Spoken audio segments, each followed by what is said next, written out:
Price Lord. ಕರ್ತನಾಮಕ್ಕೆ ಸ್ತೋತ್ರವಾಗಲಿ. ಕರ್ತನಾಮದಲ್ಲಿ ಎಲ್ಲರಿಗೆ ಯೇಸುವಿನ ನಾಮದಲ್ಲಿ ವಂದನೆ. ಕೊಟ್ಟಿರತಕ್ಕಂಥ ಅವಕಾಶಕ್ಕಾಗಿ ನನ್ನ ಕರ್ತನಿಗೆ ಸ್ತೋತ್ರ ಹೇಳ್ತೀನಿ ಮತ್ತು ತಮ್ಮೆಲ್ಲರಿಗೆ ಯೇಸುವಿನ ನಾಮದಲ್ಲಿ ವಂದನೆ ತಿಳಿಸ್ತಾ ಈ ಸಮಯದಲ್ಲಿ ನಾವು ಪ್ರಾರ್ಥಿಸಿಕೊಂಡು ನೇರವಾಗಿ ದೇವರ ವಾಕ್ಯವನ್ನು ಧ್ಯಾನಿಸೋಣ. ಹಲ್ಲೆಲೂಯಾ. ಅಪ್ಪ ತಂದೆ, ಈ ಸಮಯಕ್ಕಾಗಿ ಸ್ತೋತ್ರ ಕರ್ತನಿಸಯ್ಯ. ನಿನ್ನ ಪರಿಶುದ್ಧವಾದ ಯೇಸುವಿನ ನಾಮದಲ್ಲಿ ಅಪ್ಪ ತಂದೆ, ಈ ಹೊಸ ದಿವಸ, ಈ ಹೊಸ ತಿಂಗಳನ್ನು ಕೂಡಿಸಿಕೊಟ್ಟಿದೆ, ಅದಕ್ಕಾಗಿ ನಿನಗೆ ಸ್ತೋತ್ರಿಸಪ್ಪ. ಈ ಹೊಸ ದಿನದಲ್ಲಿ ಯೇಸುವೆ, ನಿನ್ನ ವಾಕ್ಯದಲ್ಲಿ ನಮ್ಮೆಲ್ಲರೂ ನಿನ್ನ ಬಲಪಡಿಸು. ವಿಶೇಷವಾಗಿ ಈ ವಾಕ್ಯವನ್ನು ಕೇಳತಕ್ಕಂಥ ಪ್ರತಿಯೊಬ್ಬರ ಜೀವಿತದಲ್ಲಿ ರಾಜ ನಿನ್ನ ಬಲವಾದ ಶಕ್ತಿಯಿಂದ ತುಂಬಿಸು.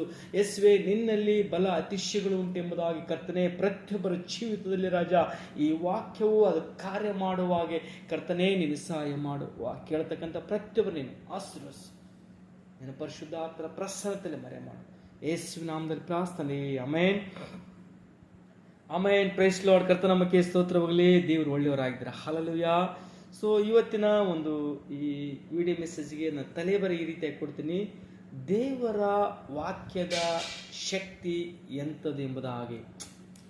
ಸೊ ಈ ದೇವರ ವಾಕ್ಯಕ್ಕೆ ಇದಕ್ಕೆ ಶಕ್ತಿ ಇದೆ.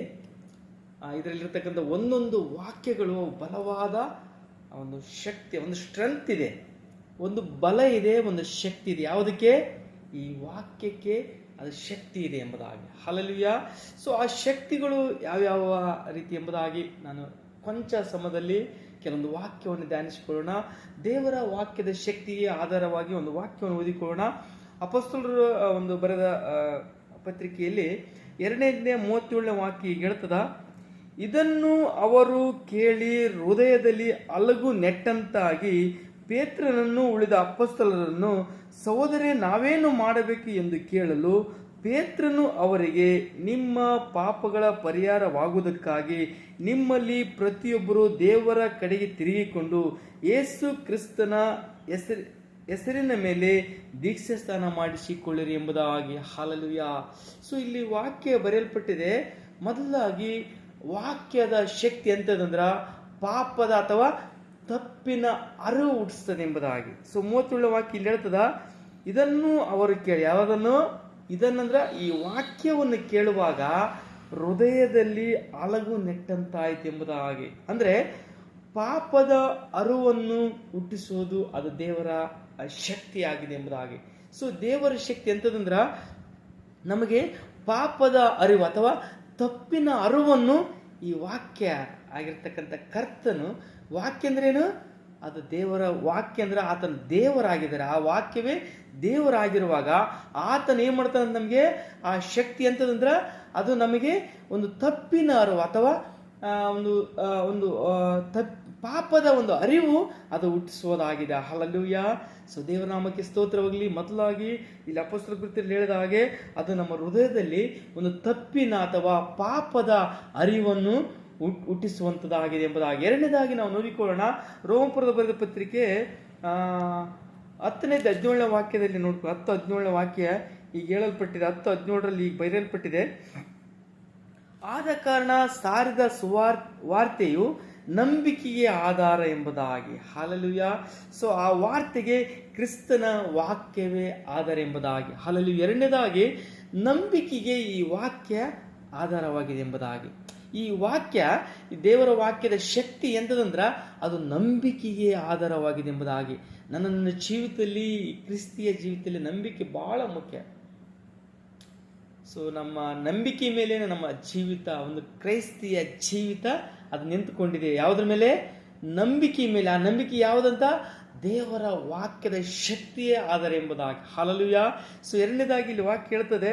ಸೊ ರೋಮಪುರದ 10:17 ಹೇಳೋ ಪ್ರಕಾರ, ಆದ ಕಾರಣ ಸಾರಿದ ವಾರ್ತೆಯು ನಂಬಿಕೆಗೆ ಆಧಾರ ಎಂಬುದಾಗಿ.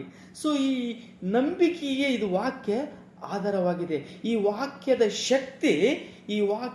ಶಕ್ತಿ ನಂಬಿಕೆಗೆ ಆಧಾರವಾಗಿದೆ. ಹಲ್ಲೆಲೂಯಾ. ಎರಡನೇದಾಗಿ ಈ ವಾಕ್ಯದ ಶಕ್ತಿ ಎಂತದಂತ? ನಂಬಿಕೆಗೆ, ನಿನ್ನ ನಂಬಿಕೆಗೆ ಅದು ಆಧಾರವಾಗಿದೆ. ಅಂದ್ರೆ ಅದು ಒಂದು ಬೇಸ್ ಆಗಿದೆ ಅಥವಾ ಆಧಾರವಾಗಿದೆ. ಯಾವುದೇ? ಅದು ದೇವರ ವಾಕ್ಯದ ಶಕ್ತಿ ಆಧಾರವಾಗಿದೆ ಎಂಬುದಾಗಿ. ಮೂರನೇದಾಗಿ ನಾವು ನೋಡಿಕೊಳ್ಳೋಣ. ಕೀರ್ತನೆ 19ನೇ ಅಧ್ಯಾಯದಲ್ಲಿ ನಾವು ನೋಡುವ ಪ್ರಕಾರ, ಕೀರ್ತನೆ 19ರಲ್ಲಿ ನೋಡುವ ಪ್ರಕಾರ, ಸೊ ದೇವ್ರ ವಾಕ್ಯ ಹೇಳ್ತದ ಇಲ್ಲ. ಹಲ್ಲೆಲೂಯಾ. ಸೊ ಕೀರ್ತನೆ 19ನೇ ಅಧ್ಯಾಯ ಸೊ 19:7 ನಾವು ನೋಡುವಾಗ ಕೀರ್ತನೆ 19:7 ಬಿ ಭಾಗ ನೋಡೋಣ. ಅಲ್ಲಿ ಒಂದು ವಾಕ್ಯ ಬರೆಯಲ್ಪಟ್ಟಿದೆ. ಹಾಲೆಲೂಯ. ಕೀರ್ತನೆ 19:7 ಬಿ ಭಾಗ ಏನು ಹೇಳ್ತದಂದ್ರ, ಯೆಹೋವನ ಕಟ್ಟಳೆ ಅದು ನಂಬಿಕೆಗೆ ಯೋಗ್ಯವಾದದ್ದು ಎಂಬುದಾಗಿ. ಸೊ ಮೂರನೇದಾಗಿ ಇಲ್ಲಿ ನಂಬಿಕೆಗೆ ಅದು ಯೋಗ್ಯವಾಗಿದೆ. ಯಾವುದು?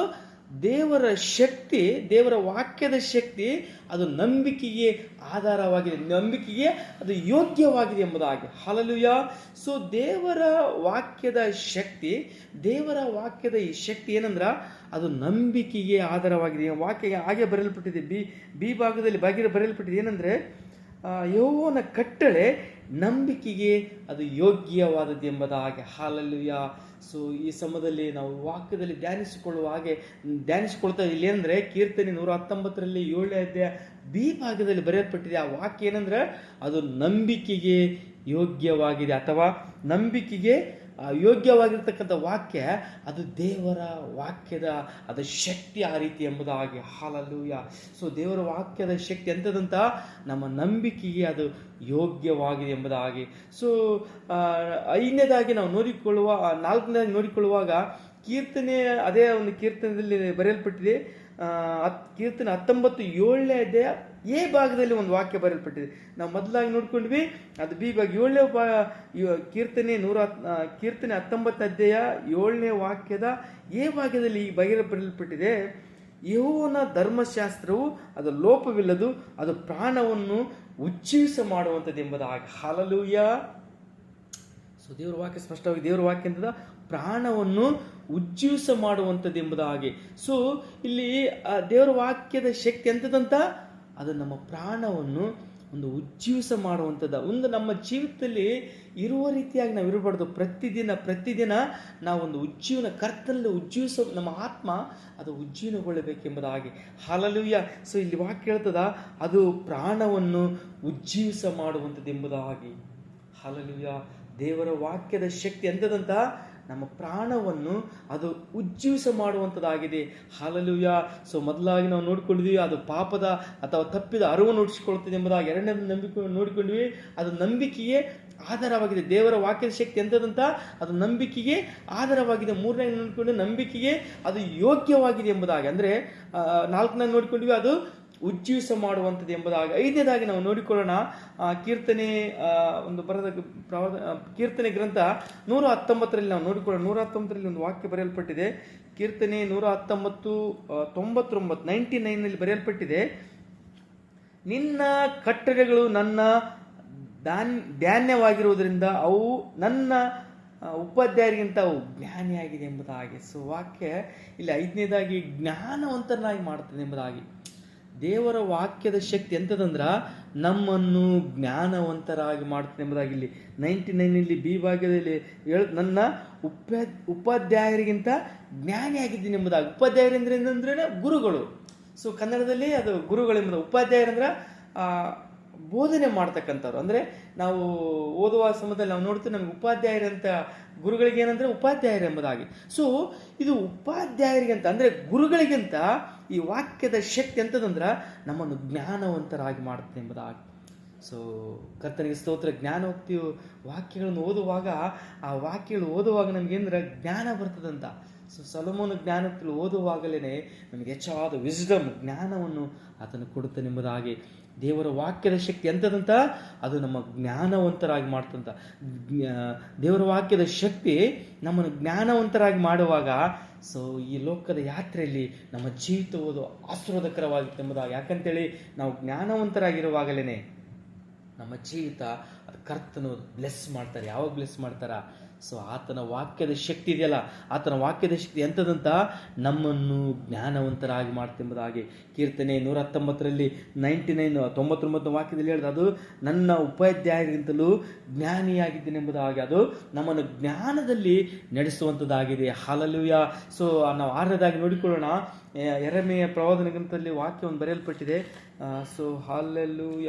ಯೆರೆಮೀಯ ಕರ್ತನಿಗೆ ಸ್ತೋತ್ರ 15ನೇ 16ನೇ ವಾಕ್ಯ ಬರೆಯಲ್ಪಟ್ಟಿದೆ, ನನಗೆ ದೊರೆತ ನಿನ್ನ ಮಾತುಗಳು ಆಹಾರ ಮಾಡಿಕೊಂಡೆನು, ನಿನ್ನ ನುಡಿಗಳು ನನಗೆ ಹರ್ಷಾನಂದವು ಎಂಬುದಾಗಿ. ಹಾಲೆಲ್ಲೂಯ. ಸೊ ಯೆರೆಮೀಯ 15:16 ಪ್ರಕಾರ ಅಂದ್ರೆ ಆರನೇದಾಗಿ ಆ ದೇವರ ವಾಕ್ಯದ ಶಕ್ತಿ ಎಂತದಂತ ಹರ್ಷವು ಹೃದಯ ಆನಂದವನ್ನು ಉಂಟು ಮಾಡುತ್ತೆ ಎಂಬುದಾಗಿ.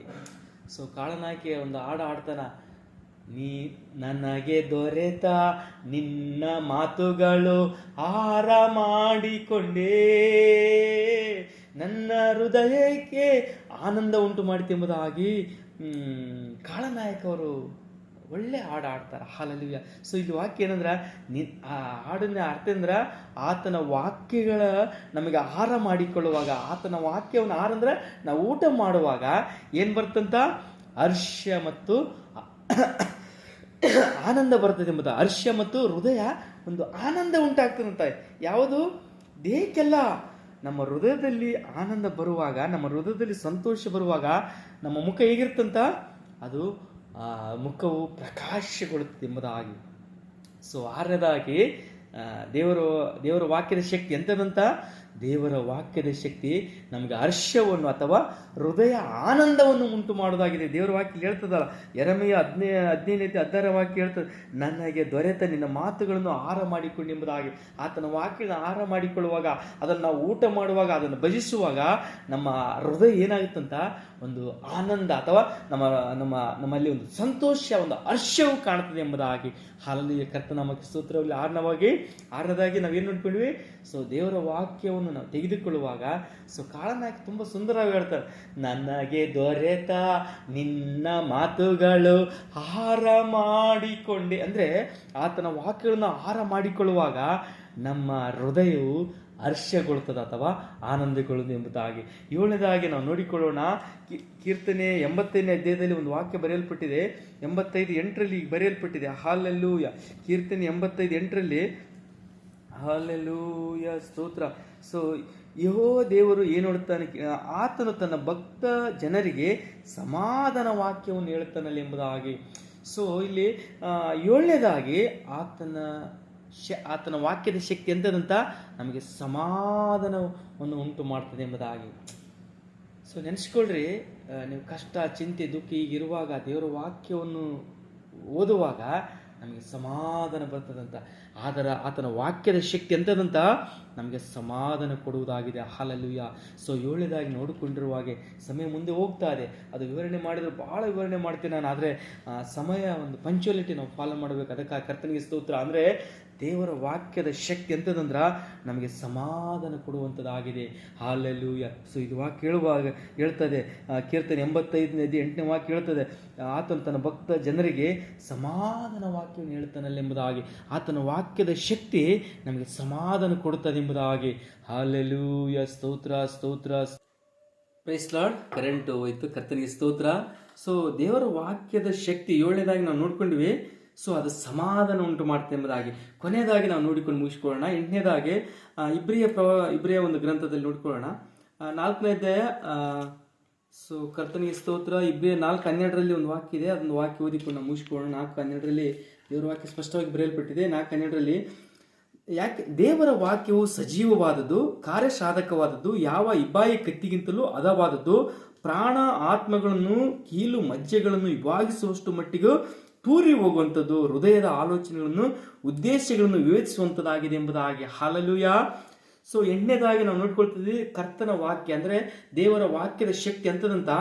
ಸೊ ಮೊದಲಾಗಿ ಇಲ್ಲಿ ಭಾಳ ವಿಷಯಗಳಿದೆ. ಕರ್ತನಿಗೆ ಸ್ತೋತ್ರ. ಸಮಯ ಆಗ್ತಾ ಇದೆ. ಅಂದರೆ ದೇವರ ವಾಕ್ಯದ ಶಕ್ತಿ 8ನೇದಾಗಿ ದೇವರ ವಾಕ್ಯದ ಶಕ್ತಿ ಎಂತಂದ್ರೆ ದೇವರ ವಾಕ್ಯದ ಶಕ್ತಿ ಎಂತದಂತ ಅದು ಸಜೀವವಾದದ್ದು ಮತ್ತು ಕಾರ್ಯಸಾಧಕವಾದದ್ದು, ಯಾವ ಇಬ್ಬಾಯಿ ಕತ್ತಿಗಿಂತಲೂ ಹದವಾದದ್ದು ಎಂಬುದಾಗಿ. ಇಬ್ಬಾಯಿ ಕತ್ತಿ ಅಂದರೆ 2 ಕಡೆ ಇರ್ತದ, ಅದು ಅಷ್ಟೊಂದು ಶಾರ್ಪ್ನೆಸ್ ಇರ್ತದೆ ಎಂಬುದಾಗಿ. ಹಲ್ಲೆಲೂಯಾ. ಸ್ತೋತ್ರ ಸ್ತೋತ್ರ ಸ್ತೋತ್ರ. ಸೊ ಏನಂತಂದ್ರೆ ಇಲ್ಲಿ ಅದು ವಾಕ್ಯ ಅಂದ್ರೆ ಇಬ್ಬಾಯಿ ಕತ್ತಿ ಹದವಾದದ್ದು ಮತ್ತು ಪ್ರಾಣ ಆತ್ಮಗಳನ್ನು ಕೀಲು ಮಜ್ಜೆಗಳನ್ನು ವಿಭಾಗಿಸುವಷ್ಟು ಮಟ್ಟಿಗೆ ಅದು ತೂರಿ ಹೋಗುವಂಥದ್ದು ಎಂಬುದಾಗಿ. ಹಲ್ಲೆಲೂಯಾ.